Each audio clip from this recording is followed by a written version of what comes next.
applause. Mr. Sunil Chaudhary is here in between us. Everyone, put your hands together.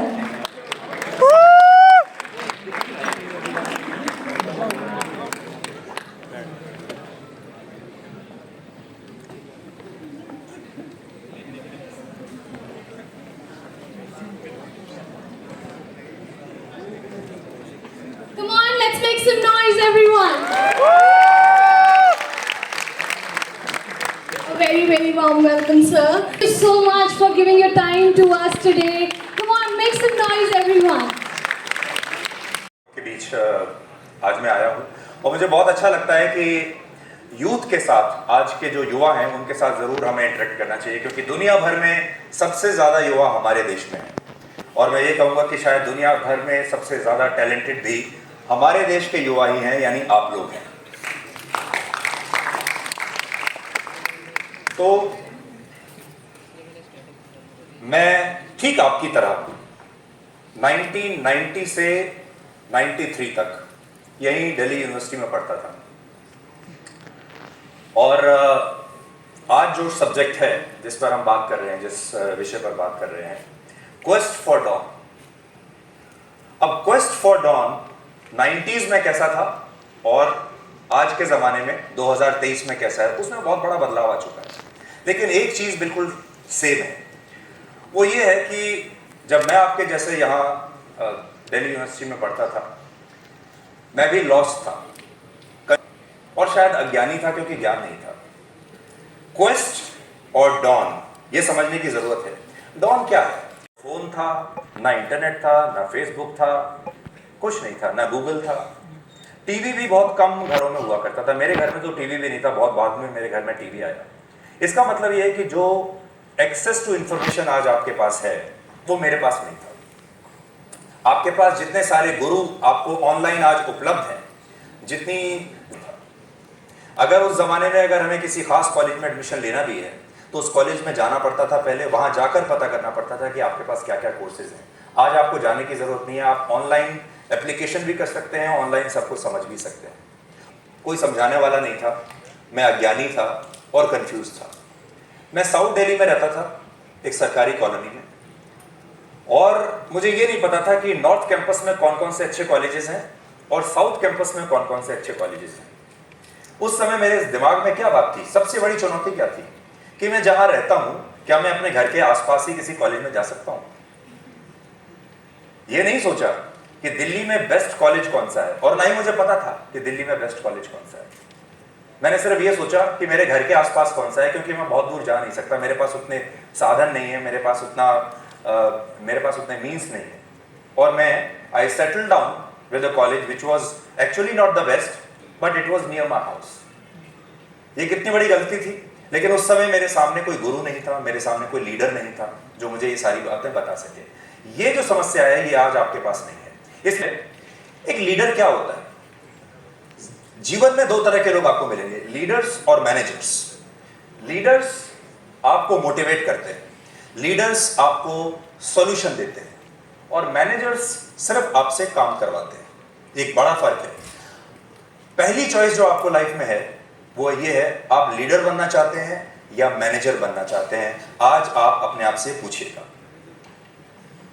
अब देखिए, और फिर मैंने अपने आप को मैनेजर से लीडर की तरह ढाला, और फिर मैं उसके बाद एक लीडर की तरह सोचने लगा। शुरुआत में जब मैंने शुरू किया तो मेरे पास 3 लोगों की टीम थी, और पिछले साल तक मेरे पास 3000 लोगों की टीम थी। ये मेरे जीवन का ग्रोथ है, और उन 3 लोगों के साथ भी मैंने उन्हें एम्प्लॉय नहीं माना, उनके साथ एक रिलेशनशिप बनाया, और 3000 लोगों के साथ भी मैंने हमेशा एक दोस्ती करने की कोशिश की और कुछ नया करने की कोशिश की, उन्हें मोटिवेट करने की कोशिश की, प्रेरणा देने की कोशिश की। अब लीडरशिप में नॉलेज तो आपको बहुत जरूरी है ही, क्योंकि आप लीडर बनोगे या गुरु बनोगे तभी बनोगे जब आपके पास ज्ञान है, नॉलेज है। लेकिन चैलेंजेस क्या थे मेरे प्रोफेशन में, क्योंकि मैं मीडिया में हूं और टीवी न्यूज में हूं। टेक्नोलॉजिकल, क्योंकि टेक्नोलॉजी लगातार बदल रही है। जैसे मैंने आपको कहा, मैं उस युग में आया था जब इंटरनेट भी नहीं था, गूगल भी नहीं था, फेसबुक नहीं था। फाइनेंशियल, पॉलिटिकल और मॉरल, इसको हम सबसे कम आंकते हैं कि मॉरल चैलेंजेस क्या है, क्योंकि मोरालिटी पर हम सबसे कम ध्यान देते हैं। हम या तो फाइनेंस पर ध्यान देते हैं, टेक्नोलॉजी पर ध्यान देते हैं, लेकिन क्या हम अच्छे इंसान हैं इस पर हम कभी ध्यान नहीं देते। टेक्नोलॉजी के हिसाब से मैं आपको बता, जमाने में इंटरनेट नहीं था, स्मार्टफोन्स नहीं थे, मोबाइल फोन शायद, मुझे जो याद पड़ रहा है, शायद आया ही था, लेकिन स्मार्टफोन नहीं थे। और मोबाइल फोन में भी जो कॉल का जो पैसा लगता था, शायद आउटगोइंग था 18 रुपए का और इनकमिंग था 15 या 16 रुपए का पर मिनट, इतना महंगा था। तो जब मैं कारगिल में जो शूट करता था, शूट कर लिया आपने, लेकिन आपके पास जो टेप है वो आप अपने दिल्ली में हेडक्वार्टर तक पहुंचाओगे कैसे, ये सबसे बड़ी चुनौती होती थी। बिकॉज उस समय कोई लाइव टेलीकास्ट नहीं होता था, दिल्ली तक आता था और तब उसमें कई दिन लगते थे, और तब 3 दिन पुरानी खबर या 4 दिन पुरानी खबर व्यूअर्स को आज देखने को मिलती थी, क्योंकि जब वो टेप पहुंचेगा, जब वो वीडियो पहुंचेगा, तब उसका प्रसारण होगा। वहां से हमने शुरू किया। शुरू में जब भारत में न्यूज चैनल शुरू हुए, उस जमाने में एक कैमरा होता था जिसको हम हाई बैंड कैमरा बोलते थे, और बाद में थोड़ा और अच्छा कैमरा आया जिसको हम बीटा कैमरा बोलते थे। हाई बैंड कैमरे में क्या था, जो साउंड का जो सिस्टम था रिकॉर्ड करने का, वो एक अलग बक्सा होता था, और कैमरे का लेंस जो है और जो कैमरा होता था वो अलग होता था। और उस एक यूनिट को ले जाने के लिए आपको 3 लोग लगते थे, यानी एक रिपोर्टर जाएगा, एक साउंड रिकॉर्डिस्ट जाएगा, एक कैमरामैन जाएगा, और आदमी आपको चाहिए ट्राइपॉड उठाने के लिए, क्योंकि ट्राइपॉड बहुत हैवी होता था। यानी 4 लोग मिलकर एक छोटा सा 5 मिनट का वीडियो बनाते थे। उस जमाने में 1 करोड़ रुपए की आती थी, जिससे आप एक लाइव टेलीकास्ट किसी के साथ कर सकते थे बैठे हुए। आज आपके पास जितने भी मोबाइल फोन्स हैं, आप बैठे बैठे फेसबुक लाइव कर सकते हैं, आप कहीं भी कुछ भी लाइव टेलीकास्ट कर सकते हैं। मैं जो आपको अभी बोल रहा हूँ, हो सकता है ये भी आप लाइव यहाँ से इसका प्रसारण कर सकते हैं। और चेंज आया है, मेन स्ट्रीम मीडिया से हम सोशल मीडिया पर आ गए हैं। ये वो जमाना था जब आप सारी खबरों के लिए मेन स्ट्रीम मीडिया पर आधारित थे, यानी अखबार में जो आएगा तो आपको पता चलेगा। इसमें पैसा नहीं है। न्यूज चैनल्स कम पैसा बनाते हैं, एंटरटेनमेंट चैनल्स इससे कहीं ज्यादा पैसा बनाते हैं, फिल्में इससे कहीं ज्यादा पैसा बनाती हैं। तो इसलिए जो एक फाइनेंशियल मॉडल के हिसाब से अगर आप देखें तो ये एक बहुत ही अनस्टेबल फाइनेंशियल मॉडल है। उसका कारण है कि पूरी इंडस्ट्री रेटिंग पर आधारित है। किस न्यूज चैनल, जिसको आप टीआरपी कहते हैं, और टीआरपी एक बहुत बड़ा बदनाम शब्द माना जाता है, कि जिस चैनल की जितनी ज्यादा टीआरपी होगी उसको उसके हिसाब से विज्ञापन मिलेंगे, और विज्ञापन का जो उसको रेट मिलेगा वो भी इस हिसाब से मिलेगा कि उसकी टीआरपी कितनी बड़ी है, यानी रेटिंग्स उसका कितना हाई है। अब ज़्यादा ज्ञान की बात करेंगे, जितनी ज्यादा शालीनता दिखाएंगे आपकी रेटिंग कम आएगी। इसलिए अच्छा कंटेंट बनाने वालों के लिए ये एक डिस्करेजमेंट है, और सुपरफिशियल कंटेंट बनाने वालों के लिए ये समय बहुत अच्छा है। आपने देखा होगा, आप हर रोज अपने चैनल्स पर और सोशल मीडिया पर आजकल सीमा हैदर की खबरें देखते होंगे, देखते हैं? मुझे नहीं लगता इस कमरे में कोई भी ऐसा होगा हॉल में जिसने सीमा हैदर का नाम नहीं सुना होगा।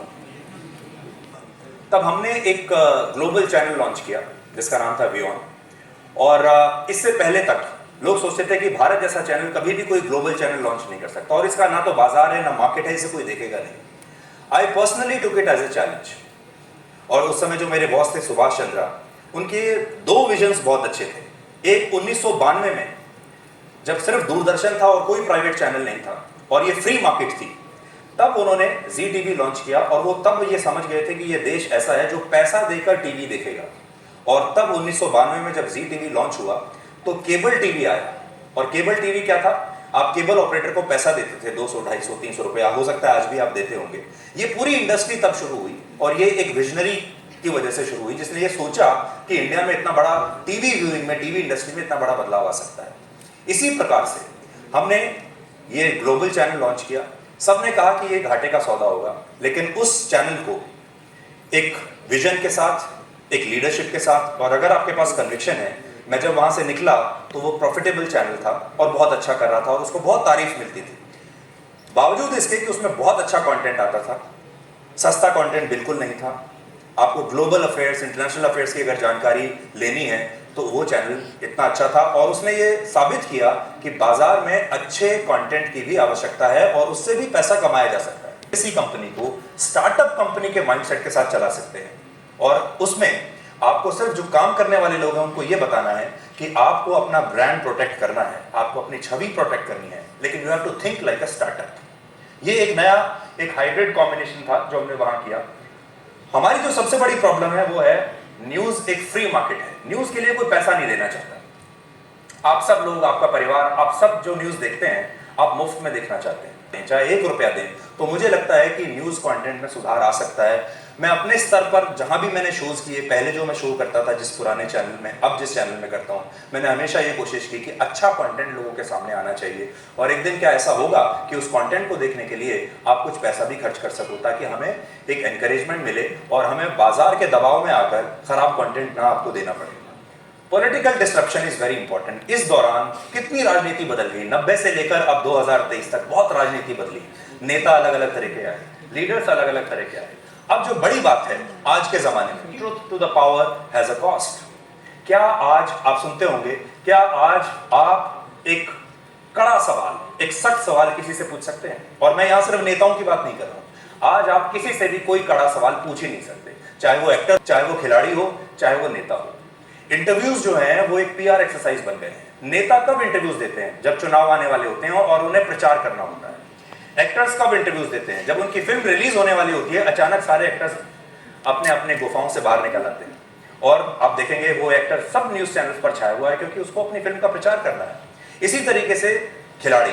तो एक जो मुश्किल सवाल पूछने वाला जो जर्नलिज्म था, जो पत्रकारिता थी, वो धीरे धीरे धीरे अब समाप्त होती जा रही है।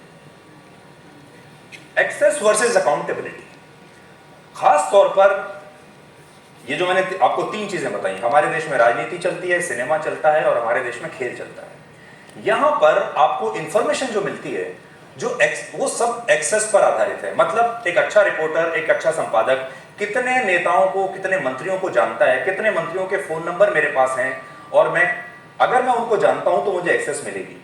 उस एक्टर को अगर जानता हूं तो एक्सेस मिलेगी, और उस खिलाड़ी को अगर जानता हूं तो एक्सेस मिलेगी। और जब एक्सेस मिलेगी तो शायद इंटरव्यू मिलेगा और जानकारी मिलेगी। बिना एक्सेस के कुछ नहीं है। और अगर आपको एक्सेस मिल रही है, अगर वो एक फेवर की तरह आपको इंटरव्यू दे रहा है, क्योंकि आपके संबंध हैं, क्योंकि आपकी दोस्ती है, तो फिर आप उससे अकाउंटेबिलिटी पर सवाल कैसे पूछेंगे? ये एक बहुत बड़ा सवाल है जिसके बारे में हमें आगे चलकर सोचना होगा। नया फैशन बन गया है कि जो मैसेंजर है, यानी जो पत्रकार है, जो न्यूज एंकर है, सबसे पहले उसको शूट करो। और शूट करने के क्या तरीके हैं? Social media. सोशल मीडिया को अभी काफी हद तक डाइल्यूट कर दिया गया है। उसमें बहुत सारे राजनीतिक पार्टियों के कार्यकर्ता आ गए हैं, बहुत सारे ट्रोल्स आ गए हैं, और जैसे ही आप उनकी विचारधारा, उनके नेता या उनकी पार्टी के खिलाफ कुछ सवाल पूछते हैं, कुछ कंटेंट बनाकर डालते हैं, तो ये सारे लोग आपके पीछे पड़ जाते हैं। मैं हर रोज सुबह उठकर, पहले एक जमाना था मैं व्हाट्सएप चेक करता था फोन में कि किसका क्या मैसेज आया है। अब सबसे पहले ट्विटर चेक करता हूं उठकर, और ये देखता हूं कि मेरी ट्रोलिंग तो नहीं हो रही है। ये मेरा नाइटमेयर बन गया कि आप अपना शो करके आए और 2 घंटे के बाद आपकी ट्रोलिंग शुरू हो गई। 2 घंटे के बाद आपका अपमान शुरू हो गया, आपको लोग तरह तरह की बातें कर रहे हैं, क्योंकि आपने वो बात नहीं की जो उनको पसंद है। नाउ मॉरल चैलेंज, जो भी आप कर रहे हैं, चाहे आप सीमा हैदर कर रहे हैं, या इसरो के वैज्ञानिकों के बारे में बता रहे हैं, या कोविड के बारे में बता रहे हैं, या किसी की आत्महत्या के बारे में बता रहे हैं, उसे लेकर आपकी मॉरल रिस्पॉन्सिबिलिटी क्या है? क्या कभी किसी ने सोचा है? अनफॉर्चुनेटली ज्यादातर लोग कभी इसके बारे में नहीं सोचते। पड़ेगा, ये एक ऐसा सवाल है जो अभी तक जिसका जवाब लोग ना तो इसे पूछना चाहते हैं, ना ही इसका जवाब देना चाहते हैं। Now who will set the boundaries? आपको एक तस्वीर बताता हूं। ये बहुत बड़ा शुरू से रहा है कि आप खबर करोगे या ये देखोगे कि इस खबर का सोसाइटी पर असर क्या है। यानी आपको ब्रेकिंग न्यूज करनी है, या ब्रेकिंग न्यूज से पहले आपको ये सोचना है कि ये खबर अगर मैंने दिखा दी तो समाज पर इसका क्या असर पड़ेगा। देखो, ये तस्वीर आप में से कभी किसी ने देखी है? और इसमें एक गिद्ध है और ये बच्चा है जो कि भूख से मरने ही वाला है, और ये गिद्ध जो है, जो वल्चर है, ये इसके मरने का इंतजार कर रहा है कि ये मरे तो मैं इसे खाऊं। इन दोनों के अलावा इस जगह पर कोई नहीं है, एक फोटोग्राफर है। उस फोटोग्राफर को क्या करना चाहिए था? इस बच्चे को बचाना चाहिए था या इसकी फोटो खींचनी चाहिए थी? उसने फोटो खींची और बच्चे को नहीं बचाया। और ये फोटो खींचने के बाद ये तस्वीर पूरी दुनिया में वायरल हुई। वो जो फोटोग्राफर है वो पूरी दुनिया में एक स्टार बन गया और उसे बहुत बड़े बड़े पुरस्कार मिले।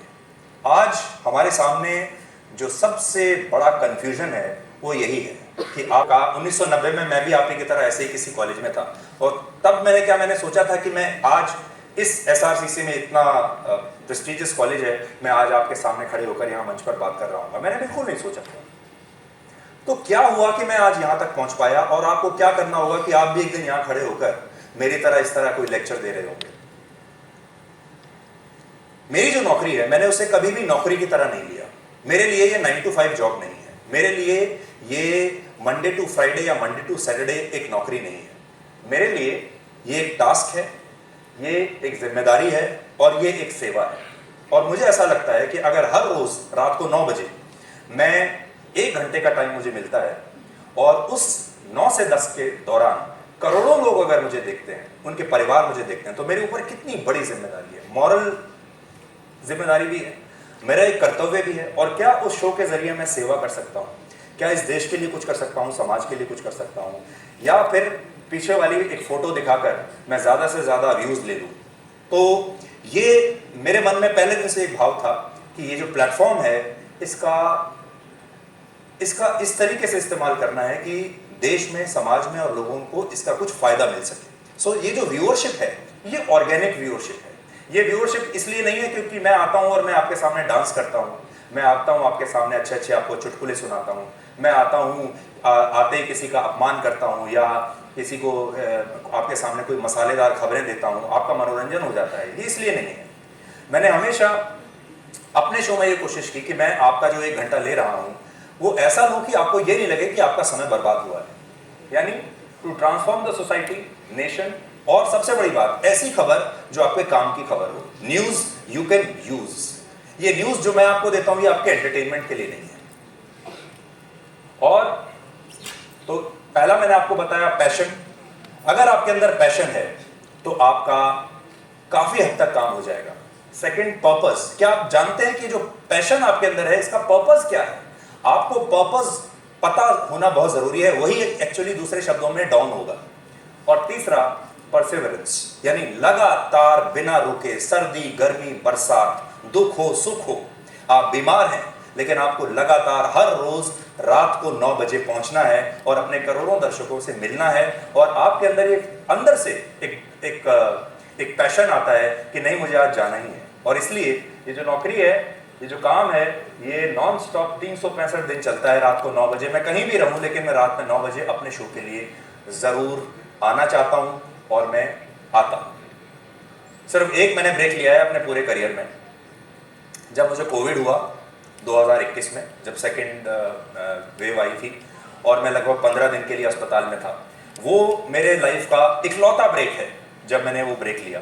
उसके आगे पीछे मैंने कभी जीवन में कोई ब्रेक नहीं लिया है। और जब कोविड में लॉकडाउन का दौर चल रहा था, 2 साल लोगों ने वर्क फ्रॉम होम किया, उस जमाने में भी मैं पूरे लॉकडाउन के दौरान हर रोज ऑफिस जाता था, because I was leading a huge team. और उस टीम को आप कब लीड कर पाएंगे? जब आप उस टीम के साथ वहां बैठकर, वहां मौजूद रहकर आप उसे लीड करेंगे। आप ये नहीं कर सकते कि आपने इतनी बड़ी टीम को ऑफिस बुला लिया और आप खुद वर्क फ्रॉम होम कर रहे हैं। तो एक लीडरशिप जो है, एक लीडर जो है, he has to lead from the front. और इसीलिए मैं आपको बताता हूं कि जब इतनी बड़ी संस्था होती है, तो एक लीडर उसे प्रकाश दिखाता है, एक चलकर खुलेगा और आपको सूर्य की रोशनी नजर आएगी, और फिर वही आपका सॉल्यूशन बनेगा। आज आपके पास जीपीएस है, आपके पास एआई है, लेकिन जीपीएस एक मैनेजर की तरह है, आर्टिफिशियल इंटेलिजेंस एक मैनेजर की तरह है। लीडर वो जीतेगा जो एआई का इस्तेमाल करता है, लेकिन अपने दिमाग, अपने इंट्यूशन का और अपनी नॉलेज का भी इस्तेमाल करता है। इसलिए वो व्यक्ति जीतेगा जो जीपीएस का इस्तेमाल करता है। जीपीएस कभी नहीं जीतेगा। एक एप्लीकेशन के आधार पर आप ह्यूमन माइंड को कभी नहीं हरा पाएंगे। लेकिन इतना जरूरी है कि अगर 2 लोगों के बीच में एक प्रतियोगिता है, एक के पास एआई और दूसरे टूल्स हैं और दूसरे के पास नहीं है, तो जो इसके पास ये सारे टूल्स हैं, ये जो अस्त्र हैं, शस्त्र हैं, ये जिसके पास होंगे, उस व्यक्ति की विजय होगी। इसलिए ये जितनी टेक्नोलॉजी, आप इसे इस्तेमाल करिए, आपको पता होना चाहिए, लेकिन इस टेक्नोलॉजी को अपना लीडर मत बनाइए। लीडरशिप आपके हाथ में होनी चाहिए, और आपको पता होना चाहिए कि इस टेक्नोलॉजी का कैसे और कहां इस्तेमाल करना है। Thank you.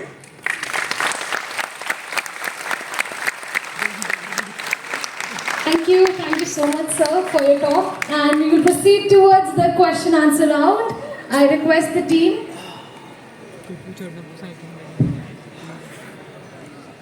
I'll prefer standing. I'll prefer standing. आपने कभी अगर मेरा शो देखा है तो मैं पूरा शो पहले 1.5 घंटे का था, अब 1 घंटे का है, मैं खड़े होकर ही करता हूँ। मुझे बैठ के आराम नहीं आता, और जैसे ही मैं बैठता हूँ ना, मुझे ऐसा लगता है कि मैं तो मेरे स्वभाव में है खड़े रहना, मेरे स्वभाव में है चलते रहना। मैं जैसे ही मैं बैठता हूँ आई फील वेरी अनकंफर्टेबल, और मुझे लगता है कि मैं ठहर गया हूँ, मैं रुक गया हूँ, इसलिए I am very comfortable standing. आप मुझे 2 घंटा खड़े रखो, मुझे कोई दिक्कत नहीं। So we'll start with the question answer.